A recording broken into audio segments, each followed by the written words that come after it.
13 जनवरी का सूर्योदय हुआ है DSSB की भारी भरकम वैकेंसीज के साथ, जिनकी प्रतीक्षा आप लोग लंबे समय से कर रहे थे। वो वैकेंसीज मेरे पीछे बोर्ड पर नोटिफिकेशन में आप लोगों के सामने चिपकी हुई है, रखी हुई है। 12 जनवरी को DSSB ने अपनी ओर से नोटिफिकेशन जारी किया था, 13 जनवरी को अखबारों में छपा और डिटेल नोटिफिकेशन आप लोगों को जल्दी ही दिखाई देगा। मैं आप लोगों को बता देता हूं किन किन विषयों की वैकेंसी निकली है।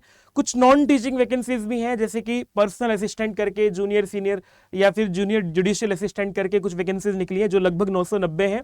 ये हमारे काम की बहुत ज्यादा नहीं है, लेकिन इनको आप लोगों को आवेदन करने की डेट बता दी, 18 जनवरी से 8 फरवरी तक इनके लिए आवेदन करना है। उसके बाद वैकेंसी दूसरे नंबर पर वो वैकेंसी है जिसके लिए आंखें तरस गई थी देखने के लिए, आपकी और हमारी। मैं कहता रहा आप लोगों को जनवरी के पहले सप्ताह में वैकेंसी आएगी, पर करण अर्जुन भी देर से आए थे और उसी तरह से वैकेंसी भी बहुत देर से तो नहीं आई, थोड़ा सा देर हो गई है। और कारण भी बताऊं आप लोगों को देर होने का क्या है। हम जो वैकेंसी आप लोगों को बता रहे थे वो केवल DOE की वैकेंसी बता रहे थे। NDMC की वैकेंसी नहीं जोड़ने का जो है इसमें पूरे नोटिफिकेशन में फिर से रिवाइज किया गया। बहुत ज्यादा वैकेंसीज नहीं थी, NDMC ने जो वैकेंसी भेजी इसके कारण से ही हफ्ता 10 दिन जो है नोटिफिकेशन लेट हुआ। नहीं तो नोटिफिकेशन 31 दिसंबर को पब्लिश होकर के 1 जनवरी को अखबारों में दिखना था आप लोगों को, लेकिन ये NDMC की वैकेंसी के कारण से नोटिफिकेशन लेट हुआ थोड़ा सा। और आप लोगों को बताऊं कि इसमें 1100 पद लगभग जो है वो TGT मैथ्स के लिए है। आप लोगों को मेल फीमेल का जो डेटा है यहाँ लिखा हुआ है। और इसी तरह से जो है वो TGT इंग्लिश की बात करूं, मेल फीमेल और कुल मिलाकर के NDMC की मिलाकर के लगभग 800 वैकेंसीज हैं। 413 मेल, 379 फीमेल, 11 जो है वो NDMC है।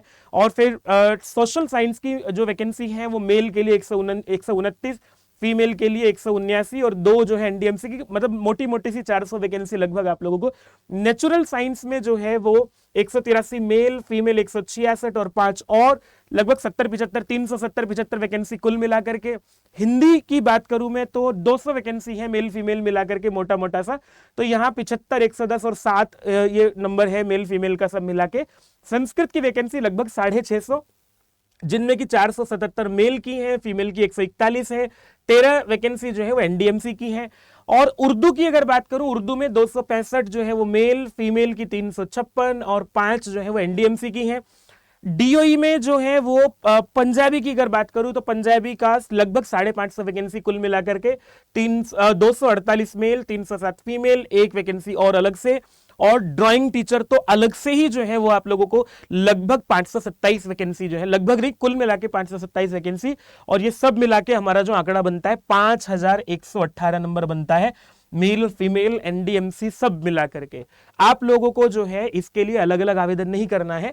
उसको आवेदन करने की बात भी मैं डिटेल में बताऊंगा आप लोगों को, क्योंकि पहले तो मेल के लिए अलग, फीमेल के लिए अलग से पोस्ट कोड आता था, लेकिन यहां आप लोगों को पोस्ट कोड वही रखा गया है। इसमें जब आप लोग फॉर्म भरोगे तो पूछा जाएगा आपसे कि मेल है या फीमेल है या क्या है, कट ऑफ वट ऑफ कैसे बनेगी, उन पर डिटेल नोटिफिकेशन आ जाएगा, मैं चर्चा करूंगा आप लोगों के साथ विस्तार से।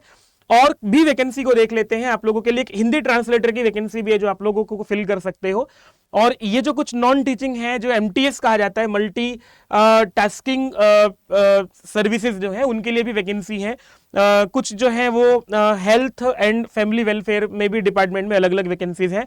तो ये मोटा मोटा सा लगभग 1896 वैकेंसी है, जिनमें से कुल मिलाकर के हेल्थ एंड फैमिली वेलफेयर में 1507 वैकेंसी अकेली जगह है।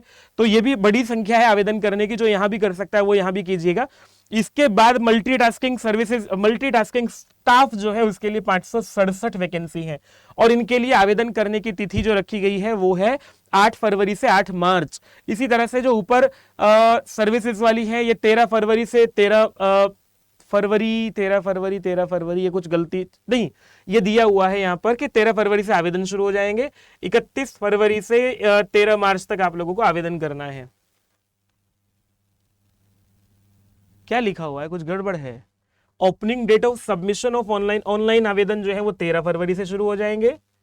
क्लोजिंग डेट ऑफ सबमिशन कुछ गड़बड़ लिखा हुआ है यहाँ पर, ये गलत है, इसको डिटेल नोटिफिकेशन आ जाएगा वहां कर लेंगे। हम TGT की बात कर लेते हैं।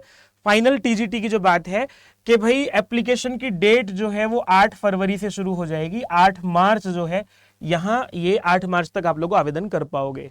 अब बात कर लेता हूं कि भाई DSSB की वैकेंसी, बहुत सारे बच्चों ने लिखना शुरू किया कि जी आप तो ये कह रहे थे वो कह रहे थे। भाई ऑथेंटिक सोर्स से बात करते हैं, ऐसे नहीं करते हैं आप लोग। हम पर जो है अब तक का रिकॉर्ड उठा के देखोगे ना, जो कहा है वो हुआ है।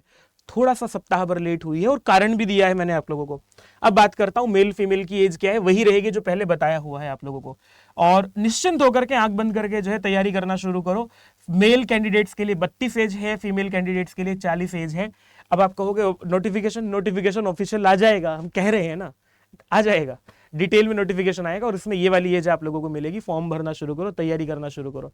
अब बात कुछ और भी है, बात ये है आप लोगों के लिए गूगल फॉर्म लगवा रहा हूं, क्योंकि क्या होता है आपके सब्जेक्ट कॉम्बिनेशन को लेकर के बहुत सारे हर कैंडिडेट का अलग अलग क्वेश्चन है, तो हमने आप लोगों के लिए वो गूगल फॉर्म लगवाया है। आप गूगल फॉर्म को भरिएगा, आपका कोई भी प्रश्न है या फिर प्रश्न नहीं भी है और आप लोग हमारे से फ्री स्टडी मटेरियल या तैयारी का गाइडेंस चाहते हैं, तो ये गूगल फॉर्म आप लोगों के लिए जो है वो देखना एक मील का पत्थर साबित होगा। अगर आप लोग इसको भरते हैं और हमसे जुड़ते हैं, अपनी बात कहना चाहते हैं, तो आप लोगों को फ्री स्टडी मटेरियल भी उपलब्ध हो जाएगा। दूसरी बात, आप लोग इस गूगल फॉर्म में जो अपना एक सेक्शन दिया होगा, अपना जो है आस्क योर क्वेश्चन करके, वहां एक क्वेश्चन भर देना, अपना जो भी क्वेश्चन है, आपके सब्जेक्ट को लेकर के है, नंबर को लेकर के है, या फिर वैकेंसी में किसी चीज को लेकर के है, तैयारी को लेकर के, जो भी आप लोगों के मन में क्वेश्चन है, यहां गूगल फॉर्म खोलेंगे और आपके एक एक क्वेश्चन का आंसर करेंगे, सेशन करके आप लोगों को डिटेल में बताएंगे। नमस्ते। चैनल को सब्सक्राइब, वीडियो को लाइक करना बनता ही है। जानकारी आज तक ऑथेंटिक दी है, आगे भी ऑथेंटिक जानकारी आप लोगों तक इस चैनल के माध्यम से पहुंचेगी। तैयारी कैसे करनी है, एग्जाम पैटर्न क्या है, सेक्शन ए को लेकर के क्या नियम है, सेक्शन बी को लेकर के क्या नियम है, क्या नए और कुछ नियम हैं, उन सब पर डिटेल में चर्चा करेंगे आप लोगों के साथ। तब तक के लिए नमस्ते।